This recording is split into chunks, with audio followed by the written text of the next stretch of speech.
Dirt 2 is an evolution of the game franchise, and it's done by just us looking at the sport itself. You know, us looking at rally, how exciting it's getting, the different kind of characters that are coming into the sport. Travis Pastrana, Dave Mirra, Ken Block, and they're getting involved in events like the X Games and taking rally in a new direction with their freshness and a vibrancy and their kind of attitude. So we want the game to reflect on that. Rallycross was something that people loved from Dirt 1, but they didn't think there was enough of it in the game. It wasn't balanced enough. There was only a few tracks. So we've addressed that. We've put more Rallycross in, and we've built them around these massive stadiums to kind of, you know, reflect some of that atmosphere that you see at those big events like X Games. The Dirt franchise is all about damaging cars. You know, that was something that we spent a lot of effort on for the first game. So damage is definitely going to be taking a step forward. The polygon count of the vehicles has gone up, and the way that we're going to damage them is going to be more interesting in terms of the way that we're bending physical elements of the car. The game's not meant to be a realistic simulation.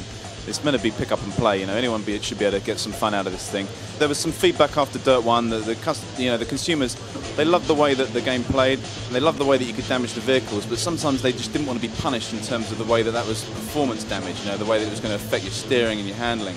So the way we're going to take it forward is we're going to have an element of the game, a mode within the game, where it's only really kind of cosmetic damage. It's only visible damage. It doesn't affect the performance of your vehicle. It should be much more fun for those guys to play.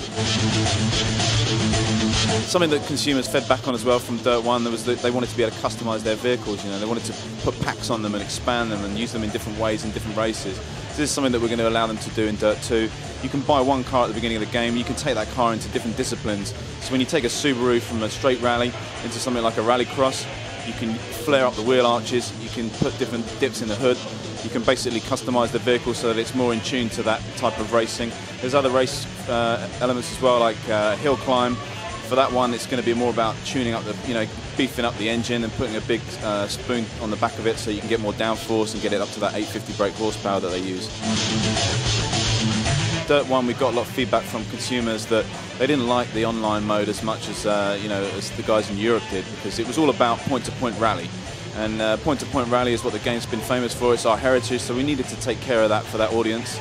But the guys in the US, they wanted to do multi-car racing, the Rallycross stuff, you know, the raid stuff, and do that online. So that's the step forward that we're making for Dirt 2. We're going to make the whole game online, every track, every discipline, multi-cars, up to 8 of you, and especially bringing in those stadium locations. For me, the jumps are awesome. You know, I've been playing a build of the LA Stadium, and there's a massive jump in it, and I just can't resist just turning around and going back and doing it over and over again, because it's all about hitting it at the right speed. You know, 1 mile per hour can mean 20 feet when you go over that jump. So it's really important, and it makes it really fun that you actually have to nail it in the right direction and get the right amount of air. Dirt 2 is coming out in September 2009 on 360, PS3, PC, Wii, PSP and DS.